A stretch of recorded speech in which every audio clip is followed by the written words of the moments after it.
নমস্কার বন্ধুরা, নতুন একটা ভিডিওতে আপনাদের প্রত্যেকে জানাই স্বাগতম। এই মুহূর্তে আবহাওয়ার গুরুত্বপূর্ণ খবর।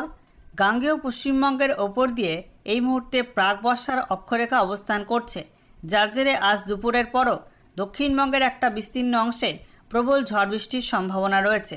সেই সঙ্গে দক্ষিণবঙ্গের কয়েকটা জেলার মধ্যে বিক্ষিপ্ত ভারী বৃষ্টির অরেঞ্জ অ্যালার্ট জারি করেছে আবহাওয়া দপ্তর।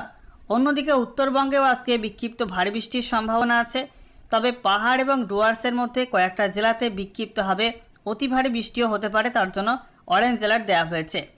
সপ্তাহ জুড়ে উত্তরবঙ্গে ভারী বৃষ্টি অব্যাহত থাকবে, তবে দক্ষিণবঙ্গে বিক্ষিপ্ত ঝড় বৃষ্টি হবে, এমনটাই জানাচ্ছে আবহাওয়া দপ্তর। আজ সকালে আবহাওয়া দপ্তর থেকে যে লেটেস্ট বুলেটিন জারি করা হয়েছে সেখানে বলা হচ্ছে প্রাক বর্ষার অক্ষরেখাটি পাঞ্জাবের পর বলা হচ্ছে হরিয়ানা এবং তারপর উত্তরপ্রদেশ, বিহার এবং তারপরে ঝাড়খণ্ড হয়ে গাঙ্গেয় পশ্চিমবঙ্গ পর্যন্ত বিস্তৃত রয়েছে। অন্যদিকে বলা হচ্ছে পূর্ব উত্তরপ্রদেশ এবং সংলগ্ন অঞ্চলে একটি আপার ইয়ার সাইক্লোনিক সার্কুলেশন রয়েছে। এছাড়া উত্তর পশ্চিম বিহারের ওপর একটি ঘূর্ণাবর্ত রয়েছে, সেই সঙ্গে উত্তর পশ্চিম উত্তরপ্রদেশের ওপরও কিন্তু একটি ঘূর্ণাবর্ত অবস্থান করছে। তো এই সমস্ত অ্যাক্টিভ ওয়েদার সিস্টেমের কারণে প্রচুর মাত্রায় জলীয় বাষ্প ঢুকছে পশ্চিমবঙ্গের মধ্যে, বিভিন্ন অঞ্চলে উত্তরবঙ্গেও ঢুকছে।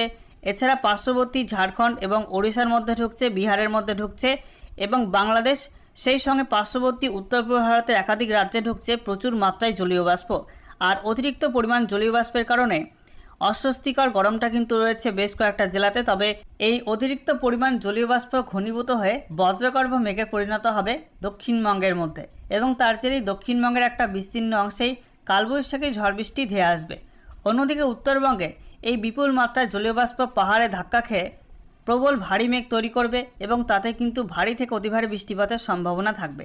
তো বন্ধুরা, আজকের ভিডিওতে আমরা বিস্তারিত আলোচনা করব এই মুহূর্তে লেটেস্ট স্যাটেলাইট ইমেজ কি আপডেট দিচ্ছে, কোন কোন অঞ্চলে কেমন কি মেঘ রয়েছে, আগামী সময়ে ঝড় বৃষ্টির সম্ভাবনা করছে, কোথায় কি অ্যাক্টিভ ওয়েদার সিস্টেম রয়েছে, একই সঙ্গে পশ্চিমবঙ্গ এবং তার পার্শ্ববর্তী বিভিন্ন অঞ্চলের জন্য নতুন করে কি কি ওয়েদার ওয়ার্নিং জারি করা হলো, সমস্ত কিছু আপনাদের পরপর জানাবো এই ভিডিওটার মাধ্যমে।